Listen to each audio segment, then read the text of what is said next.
My name is Rebecca Johnson, and I am a labor liaison with law firm Fine, Olin, and Anderman. I am here today with partner Vincent Rosillo, and what we're going to be talking about today is different aspects regarding the workers' compensation law, including consequential injury claims. Hi, Vinny. Hi, Rebecca. Hi. So before we go any further, I think it's really important for people to really understand what we're referring to when we talk about a consequential injury. So a consequential injury is something that happens either on the job or off the job as a consequence of the original injury.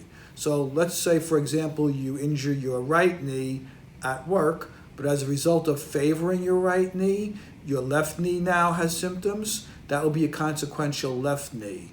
Or as a result of favoring your back, you now hurt, your neck hurts. That will be a consequential neck injury. Okay.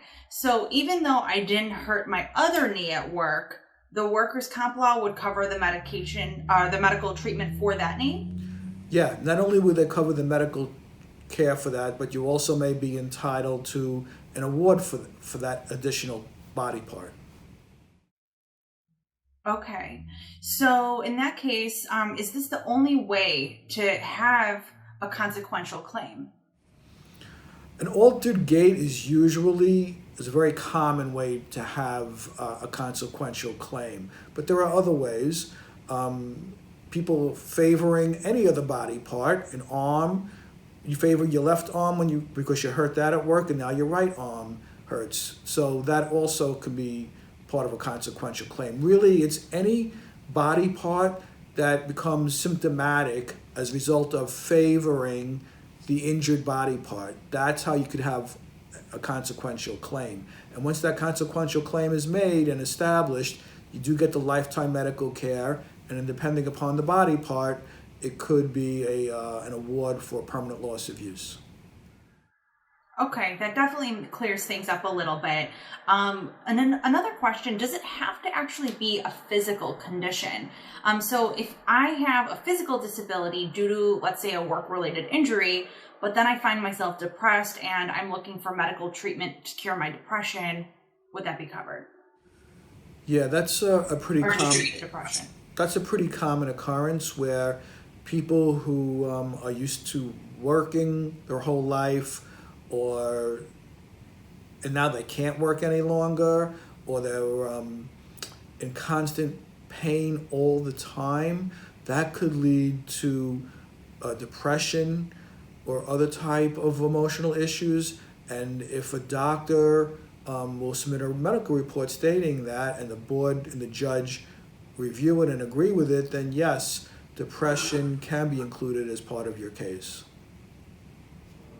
Okay, good to know. So another example we have here, if your knee was injured on the job and then it buckled and then you fell and then injured your wrist, that would be a compensable injury, right? As a consequential claim? Yeah, that's a good point. That's a whole nother way you could have a consequential claim, but yes, it can be included in the case.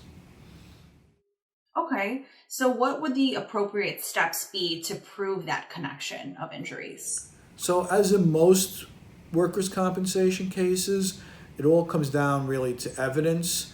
And in this particular situation, it'll be medical evidence. So you have to have a medical report tying it in. So you'd have to have the doctor saying, as a result of that established site causing either an altered gait or causing it to buckle, this other site is now affected, and that becomes part of the workers' compensation case. It becomes included in part of that claim. It's not a whole separate claim. It's part of that original workers' compensation claim. Right. So is there a time frame from the initial injury to when a potential consequential injury takes place that would be acceptable to file? Generally, you have 2 years from the day you knew or should have known that it was work-related to file a claim. And as I said, it's not a separate claim, but you have to raise it timely within the framework of your current workers' compensation claim. And again, it's like anything else where we have to take doctor's testimony, maybe lay witness testimony, and the judge will make a decision based upon the evidence. Absolutely. Well, thank you for providing all this information. That's about all the questions that I have. If anyone has any additional questions, concerns, or think that they might have a claim, feel free to give us a call here, 1-800-522-9001, or online at our website, www.foalaw.com. Vinny, anything else to add? No, I think as you've indicated, any other questions, just give us a call. Sounds good. Thanks so much. Thank you.